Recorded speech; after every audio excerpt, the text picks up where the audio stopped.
चलिए, प्रत्यावर्ती धारा के परिपथ।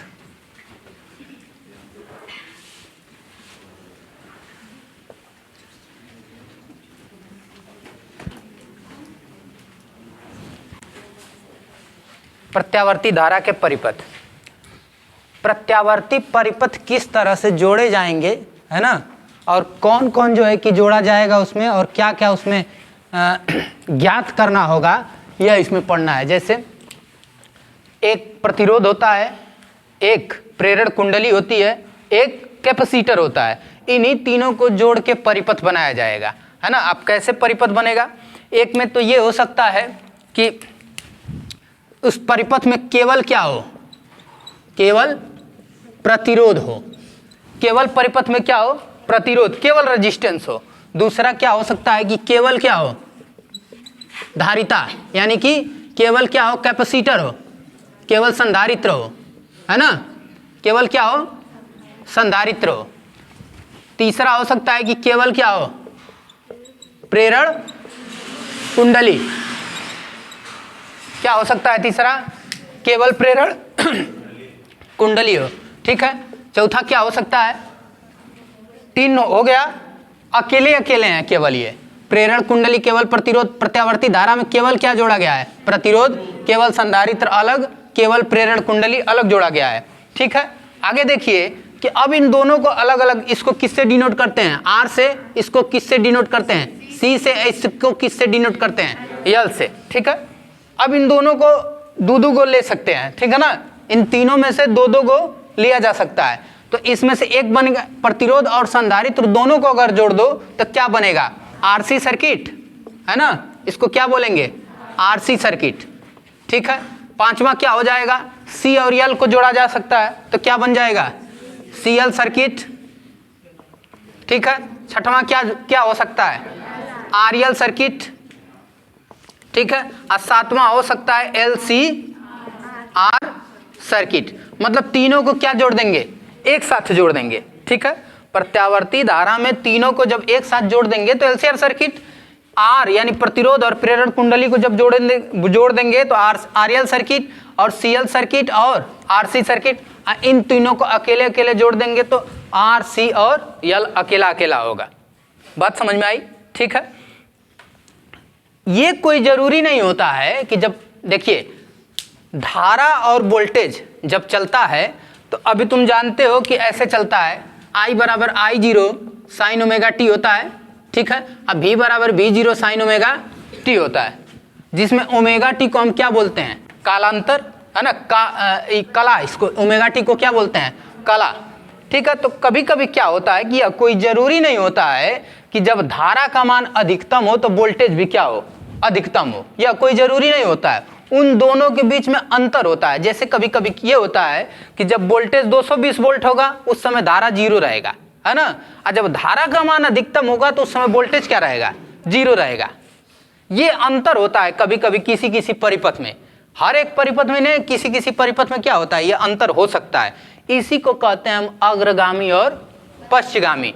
मतलब ये कि इन दोनों के वोल्टेज और धारा के बीच में कलाओं का कितना अंतर है, मतलब उसके कोण में कितना आगे पीछे चल रहे हैं। बात समझे? ठीक है। तो उसको हम कहते हैं कालांतर। जैसे मान लीजिए कि ये ओमेगा टी, I बराबर I0 ओमेगा टी हुआ और V बराबर हो गया V0 sign π/2 plus omega T. देख रहे हो, V में जो है कला कितना है? π/2 प्लस ओमेगा टी, और I में कला कितना है? Omega T. तो अगर हम कालांतर की बात करेंगे तो π/2 प्लस ओमेगा टी माइनस कितना होगा? Omega T. इसमें से इसको क्या कर दिए? घटा दिए। इसकी कला में से इसकी कला को हम क्या किए? घटा दिए। तो ओमेगा टी से ओमेगा टी कटा, कितना मिला? π/2। इसका मतलब है कि V जो है I से π/2 कालांतर क्या था? आगे था, है ना, यानी अग्रगामी था। V जो है I से π/2 कालांतर क्या था? अग्रगामी था। इसको उल्टा भी पढ़ सकते हो। क्या पढ़ सकते हो कि I जो है V से π/2 कालांतर क्या है?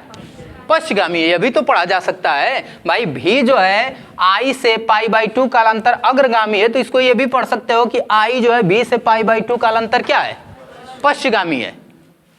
बात समझ में आया?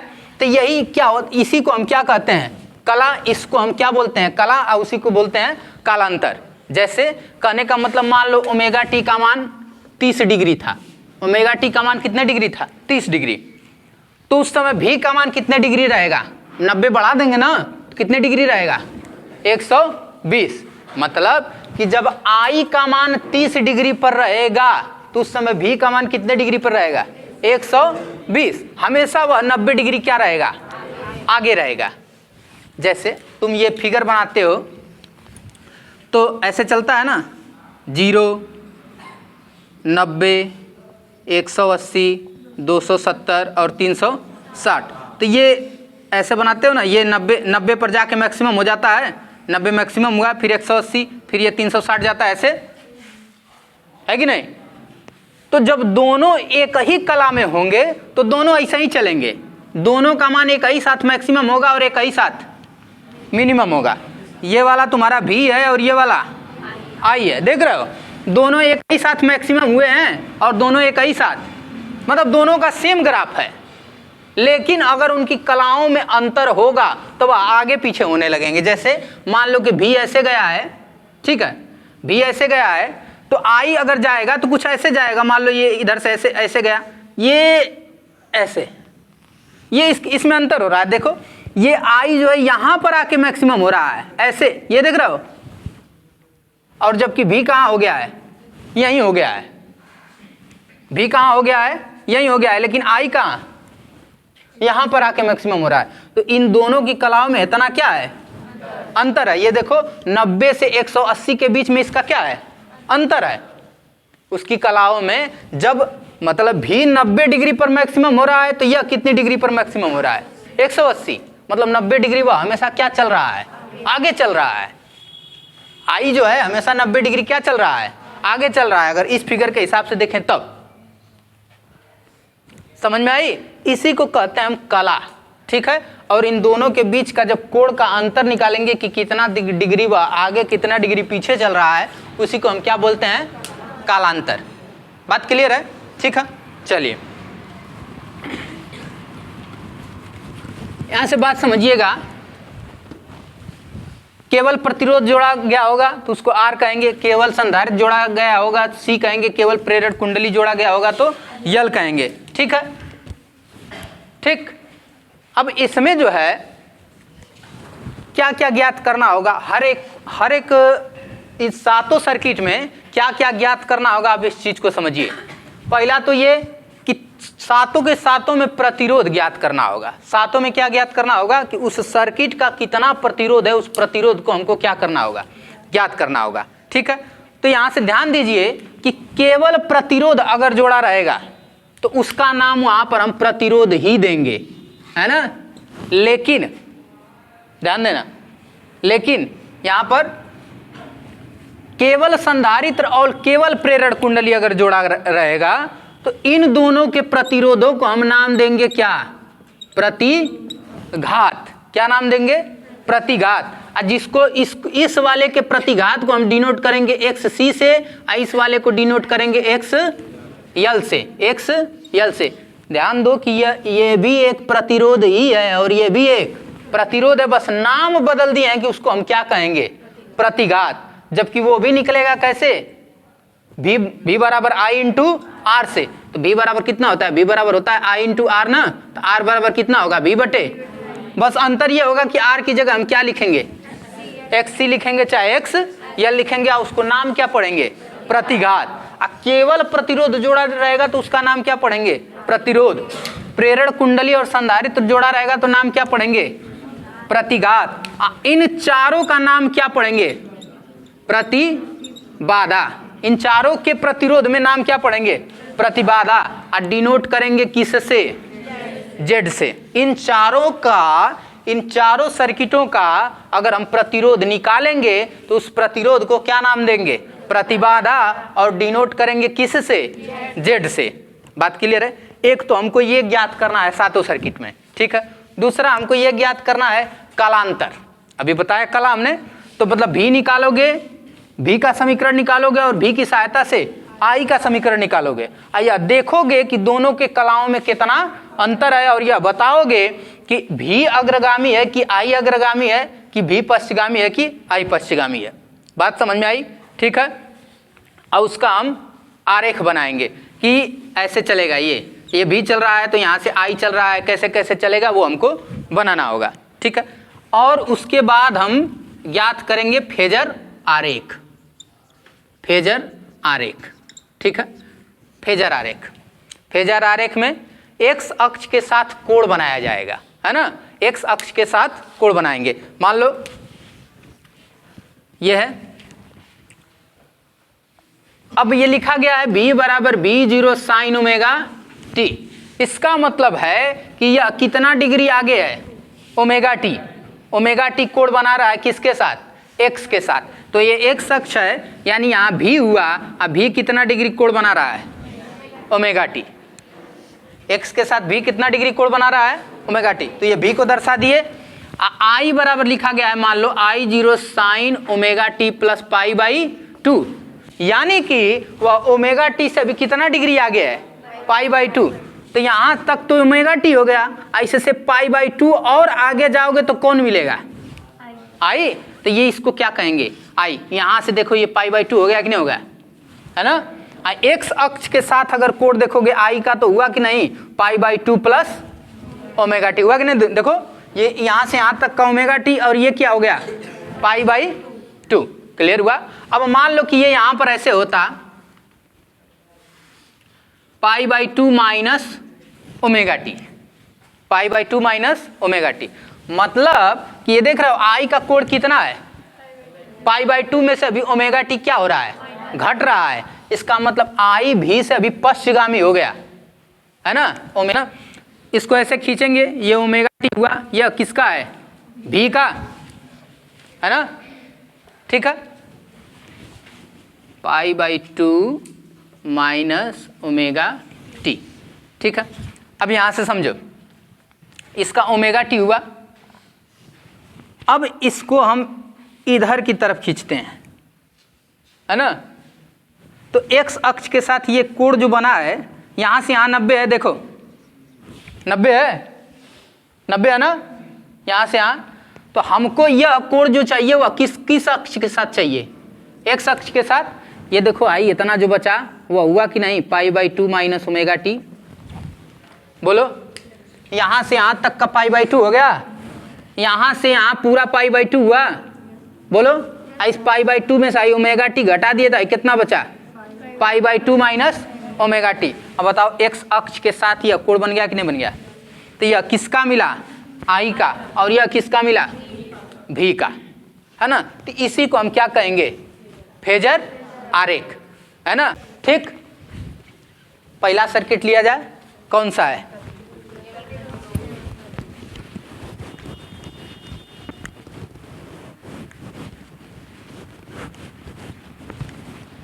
एक सर्किट समझ लीजिए कि आना ही आना है, एक सर्किट जरूर आएगा। इस सातों में से एक ठो, और सबसे ज्यादा चांस बनता है एलसीआर पूछने का, है ना। एलसीआर का सबसे ज्यादा चांस बनता है कि एलसीआर को पूछ दिया जाए। ठीक है। अब ध्यान दीजिए, इधर केवल क्या जोड़ा गया है, पहला सर्किट क्या है, प्रत्यावर्ती धारा में केवल क्या जोड़े हैं, केवल प्रतिरोध जोड़े हैं। तो हमको ज्ञात करना है कि V और I के बीच का कालांतर कितना है। तो सारी बातें, जो कला आरेख कितना है, फेजर आरेख कितना है, वो सब बातें हमको क्या करनी है, ज्ञात करनी है। ठीक है। चलो ध्यान दो, ध्यान दीजिए, ये प्रतिरोध है, इसका प्रतिरोध हम क्या मान लिए, R। इसको प्रत्यावर्ती धारा से क्या कर दिए हैं, जोड़ दिए हैं। इसमें धारा आई जा रही होगी। ठीक है, क्लियर।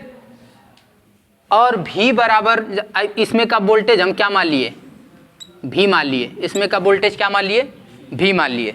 ठीक है, V मान लो चाहे VR मान लो, कोनो दिक्कत नहीं है। ठीक है, इसमें का वोल्टेज क्या मान लिए, V मान लिए। अब हम जानते हैं, अब देखो ध्यान देना, V बराबर, अब हम जानते हैं कि V बराबर होता है V0 sine omega T. V बराबर जानते हैं कि V बराबर V0 साइन ओमेगा टी होता है। जिसमें V0 V की मैक्सिमम वैल्यू है, और साइन ओमेगा टी मतलब कि वह कितना डिग्री का कला बना रहा है। अब इसी भी की सहायता से इस R का यूज करके हम I का मान निकालेंगे। क्या हम कहे हैं कि इस भी की सहायता से इस R का यूज करके हम किसका मान निकालेंगे? I। तो बताओ V और R और I में कोई संबंध होता है? V बराबर कितना होता है? I into R। V बराबर होता है I इंटू R। तो इसको I इंटू R लिखा जा सकता है, इसको I इंटू R लिखा जा सकता है। ठीक है, तो ध्यान देना, इसको V बराबर हम लिख सकते हैं I इंटू R, इसको लिख सकते हैं I0 इंटू, क्योंकि प्रतिरोध तो आ रही है, लेकिन यहाँ की बात करेंगे तो वहाँ मैक्सिमम धारा होगी, यहाँ बात करेंगे तो I होगा। तो I0 इंटू R बराबर इंटू साइन ओमेगा टी, ये R से R कट गया तो I बराबर कितना मिला? I0 sine omega T. अब V बराबर कितना है? V0 sine omega T. पहला सर्किट बिल्कुल आसान है। अब हम निकालेंगे कालांतर। कालांतर, तो कालांतर फाई बराबर, इसको डिनोट करेंगे किससे? फाई से। तो जिधर से घटाना तुम्हारी मर्जी, चाहे आई में से घटाओ चाहे भी में से। तो जब घटाना अग्रगामी पश्चगामी पहचानने का तरीका, मान लो कि भी में से आई को घटा दिए, अब वैल्यू प्लस में आ गई, इसका मतलब भी बड़ा है, आई क्या है? छोटा है। यही बात हुआ ना, मान लो भी में से आई घटाए तो वैल्यू प्लस में आ गई, इसका मतलब भी बड़ा है, आई क्या है? यानी भी अग्रगामी है किससे? आई से। कहेंगे ना, अगर माइनस में वैल्यू आ गई तो इसका मतलब है भी पश्चगामी है किससे? आई से। इसका मतलब भी का मान छोटा है, आई का मान बड़ा है। अच्छा, इसको उल्टा कह दोगे कि आई अग्रगामी है किससे? भी से, है ना। तो वो तुम्हारे घटाने के ऊपर डिपेंड करता है, तुम्हारी मर्जी, चाहे जैसे घटाओ। तो हम भी में से आई को घटाएं तो भी के कितना है?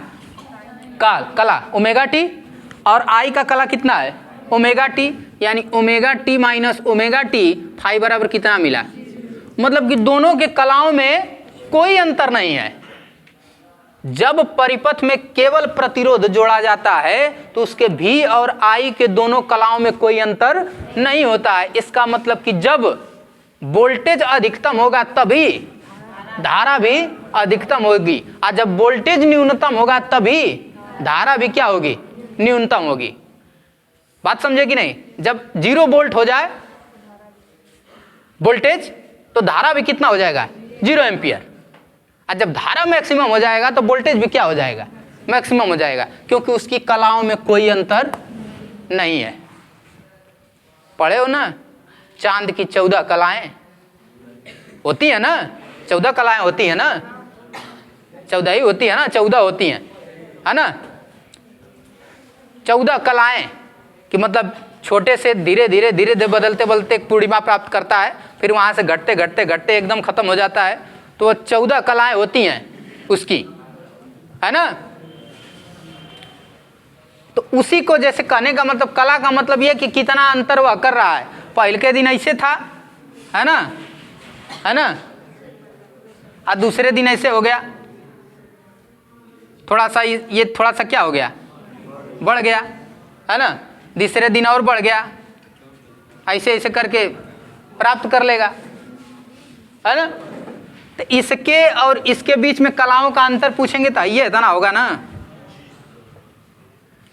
हाई इतना क्या है? कला का अंतर। आई इतना दोनों में सेम था, आई इतना क्या है? कला का अंतर, है ना। तो इसी को कहते हैं हम कलांतर। तो वह कितना अंतर कर रहा है? तो कितना अंतर किया भाई? भी और आई के बीच में कितना अंतर किया? 0। भी और आई के बीच में कालांतर कितना? 0। तो हम क्या लिखेंगे कि आई और भी के बीच कालांतर क्या है ना। मतलब दोनों एक ही कला में, दोनों क्या हैं? एक ही कला में है, दोनों एक ही कला में। इसका ग्राफ बनाएंगे।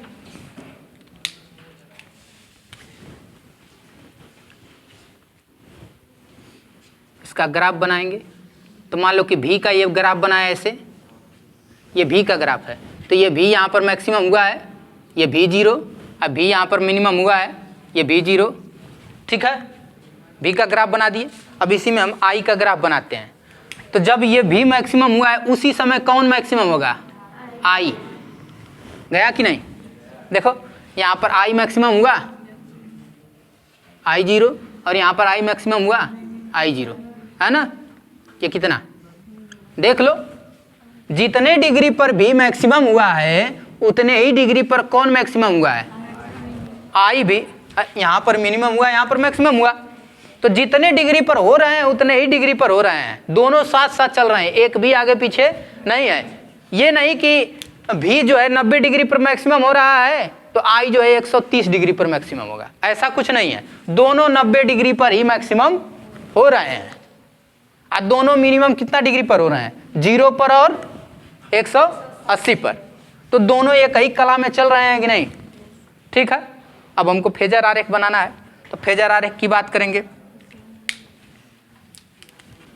ठीक है।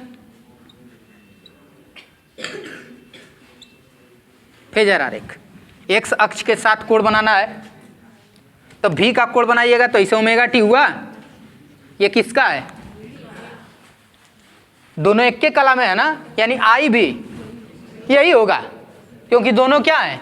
एक ही कला में है, यानी आई को भी किस पर दिखाएंगे?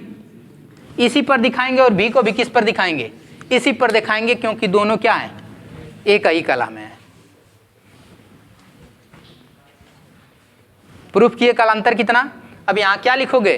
कला में कोई अंतर नहीं है, न तो कोई अग्रगामी न तो कोई पश्चगामी। ये कला आरेख हुआ है ना, और ये हुआ तुम्हारा फेजर आरेख। बात समझ में आई? ये कला आरेख हुआ, ये तुम्हारा हुआ फेजर आरेख। सर्किट पहला समाप्त। अब दूसरे सर्किट की ओर बढ़े, ठीक है। क्लियर हुआ ये? चलो दूसरा सर्किट।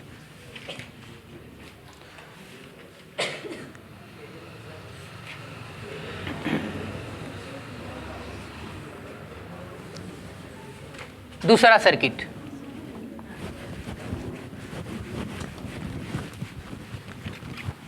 ध्यान दो।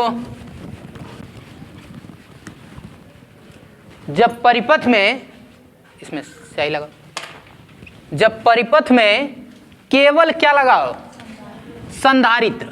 हम संधारित्र का ले रहे हैं, केवल क्या लगाओ? संधारित्र। ध्यान देना, परिपथ में केवल क्या है? संधारित्र। ध्यान दीजिए,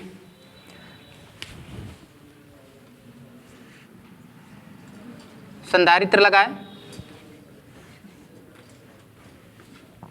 और इसको प्रत्यावर्ती धारा से क्या किए? जोड़ दिए। इसका कैपेसिटेंस हम C मान लेते हैं, ठीक है। संधारित्र धारिता क्या मान लेते हैं? C मान लेते हैं, और इसके बीच का वोल्टेज कितना मान लिया गया? V मान लिया गया। इसके बीच का वोल्टेज कितना मान लिया गया? V मान लिया गया। अब निकालना शुरू करते हैं। ध्यान देना, सबसे पहला काम कि अब हम जान गए V जितना माने हैं, अब इसमें धारा कितनी प्रवाहित हो रही है? I। तो V बराबर होता है V0 sine omega t। V बराबर होता है V0 साइन ओमेगा t। ध्यान दो, इस समीकरण, इस कैपेसिटेंस की सहायता से हम किसका मान निकालेंगे? I का। मतलब I का कुछ ऐसी वैल्यू, मतलब इस C की सहायता से और इस V की सहायता से हम किसका मान निकालें? I का। अब तुम सोचो कि कैसे निकलेगा।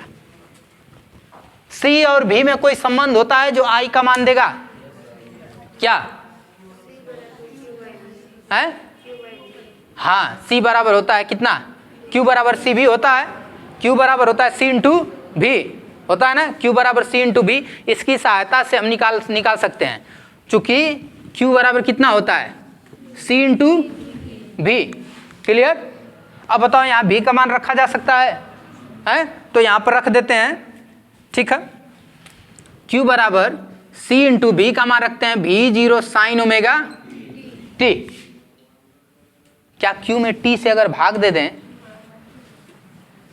तो I मिल जाएगा कि नहीं मिल जाएगा?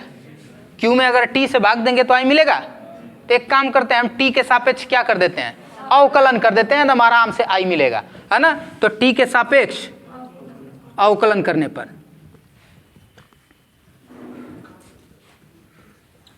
t के सापेक्ष अवकलन कर रहे हैं, ठीक है। करिए, इसको लिखे dq अपान dt हो गया, और इसको लिखे d अपान dt c भी 0 साइन ओमेगा t, अवकलन कर रहे हैं। अब बताओ, ये कांस्टेंट है ना, और dq अपान dt को हम क्या कहेंगे, i, क्लियर। अब ये हुआ c भी 0 कांस्टेंट है, मिला d अपान dt साइन ओमेगा t। अब हमको बता दीजिए साइन ओमेगा t का अवकलन होगा कास ओमेगा t, और ओमेगा t का जब दोबारा करोगे तो ओमेगा क्या होगा, बाहर निकलेगा, यानी कुल मिला के अवकलन हो जाएगा ओमेगा कास ओमेगा t, है ना। मतलब कि साइन ओमेगा t का जब तुम अवकलन करोगे तो होगा कास ओमेगा t, और ओमेगा t का अवकलन क्या होगा, दोबारा होगा, तो यहाँ ओमेगा क्या होगा, बाहर निकलेगा, और t का अवकलन 1 हो जाएगा, यानी इसका अवकलन कितना हुआ, i बराबर c भी 0, और इसका अवकलन कितना हो गया, omega cos omega t, omega cos omega t, ठीक है। ध्यान दीजिए, i बराबर c भी 0 ओमेगा कास ओमेगा t।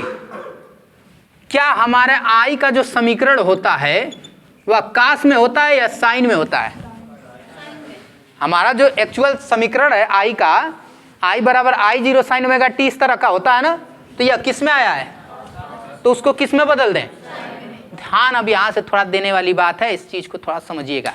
इसको ओमेगा टी कास को कास ओमेगा टी को हम किस में बदलना चाहते हैं, साइन में, तो 90 में से घटा दें, अच्छा है 90 में, क्योंकि दूसरे चतुर्थांश में भी जाओगे तो भी होगा, अब पहले चतुर्थांश में जाओगे तो भी होगा।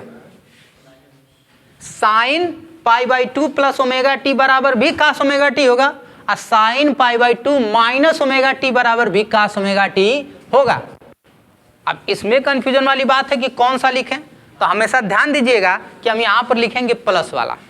प्लस वाला इसलिए लिखेंगे कि प्रैक्टिकली इसको देखा गया है कि हमेशा जो है कि आई अग्रगामी होती है किससे, भी से, इसलिए यहाँ पर हम क्या लिखेंगे, प्लस लिखेंगे, कि ये प्रैक्टिकली इसको देखा गया है कि नहीं आई क्या होता है, अग्रगामी होता है, इसलिए हम यहाँ पर वैल्यू कौन सी लेंगे, पाई बाई 2 प्लस ओमेगा टी। और यल जब लगाओगे ना तो वह पश्चगामी हो जाता है, यानी प्रेरण कुंडली जब लगाओगे तो वह क्या हो जाता है, पश्चगामी, इसलिए यहाँ पर क्या लेने लगेंगे, माइनस लेने लगेंगे। तो यहाँ पर ध्यान देने वाली बात है, इसको हम क्या लें, प्लस ना, ठीक है। तो आई बराबर सी भी 0 ओमेगा, इसको लिख दे sine pi by 2 plus omega T, बदल चुका है कास। इस पूरी वैल्यू को हम क्या लिख दें, I0, इस पूरी वैल्यू को हम क्या लिख दें, I0, तो इसको लिखते हैं I बराबर I0 sign pi by 2 plus omega T. आइए देखो I का मान हमको क्या हुआ, मिल गया, और जहाँ I0 बराबर कितना मिला है, C भी 0 ओमेगा, मतलब धारा की मैक्सिमम वैल्यू कितनी मिली है, C भी 0 ओमेगा। अब यहाँ से कुछ ध्यान देने वाली बात है, क्लियर हुआ, ये एकदम क्लियर है, ठीक है। अब यहाँ से समझो,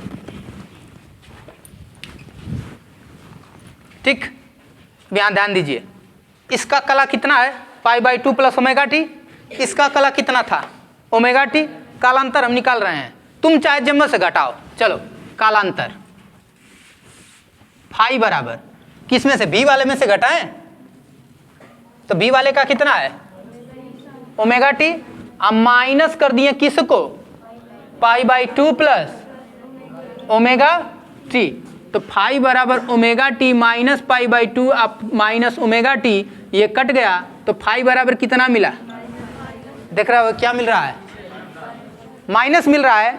घटाए किस में से थे पहले, भी में से आई को घटाए थे, तो क्या मिला है, इसका मतलब भी पश्चगामी है किससे, आई से, या फिर आई अग्रगामी है किससे, साफ साफ दिख रहा है ना कि आई में अधिका कोण है, बी में कम है, तो आई अग्रगामी है किससे, बी से, बस यही बात लिखना है कि आई अग्रगामी है किससे, भी से, या भी पश्चगामी है, कितना कालांतर, भी से पाई बाई 2 कालांतर क्या है, अग्रगामी है, या भी किससे पश्चगामी है, पश्चगामी है, आई से कितना कालांतर, π/2 कालांतर। तो कालांतर हमने निकाल लिया, ठीक है, कालांतर हम निकाल चुके हैं। फेजर आरेख बनाना है। एक चीज और यहाँ पर हमको देखना है, अब वो देखना है प्रतिघात, है ना। अब यहाँ पर, वहाँ पर तो सिंपल था, प्रतिरोध तो R बराबर V इंटू आई, V बराबर I इंटू आर, है ना, तो R बराबर V बटे, वहाँ तो सिंपल था। यहाँ प्रतिघात निकालना है, तो यहाँ पर देखो कि I0 की वैल्यू यहाँ से मिली है CV0 इंटू ओमेगा, अब V बटे I को हम क्या कहते हैं, प्रतिरोध ना, तो यहाँ के V0 बटे I0 को हम क्या कहेंगे, प्रतिरोध, आज इसका नाम देंगे प्रतिघात। तो इसको इधर बुलाओ, तो V0 बटे I0 बराबर हो गया 1 बटे ओमेगा इंटू C, 1 बटे ओमेगा इंटू C। अब V0 बटे I0 को ही हम क्या कहेंगे, प्रतिघात, जिसको दिखाएंगे किससे, XC से। तो पहला फार्मूला एकदम याद रखना कि ये XC बराबर कितना मिला, 1 बटे ओमेगा इंटू C। XC बराबर कितना मिला, 1 बटे ओमेगा इंटू C, पहला फार्मूला। बहुत ज्यादा सवाल दिया है ना। XC बराबर कितना मिला, 1 बटे ओमेगा इंटू C, ठीक है। कालांतर निकालना है, कला आरेख बनाना है, और क्या बनाना है, फेजर आरेख। क्लियर है ये। चलिए अगला बनाते हैं कला आरेख। कला आरेख बनाते हैं, ठीक है। ये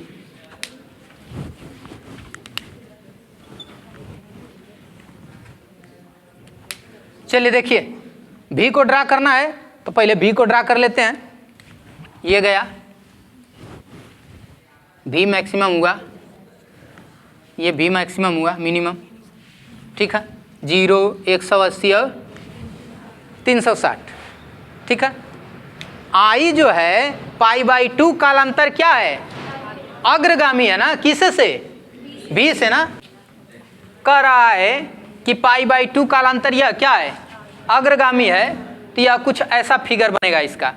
तो यह कुछ इधर से जाएगा ऐसे, ये ऐसे आएगा, ये ऐसे ऐसे, ये 90 अंश क्या है, अग्रगामी है ना, ठीक है।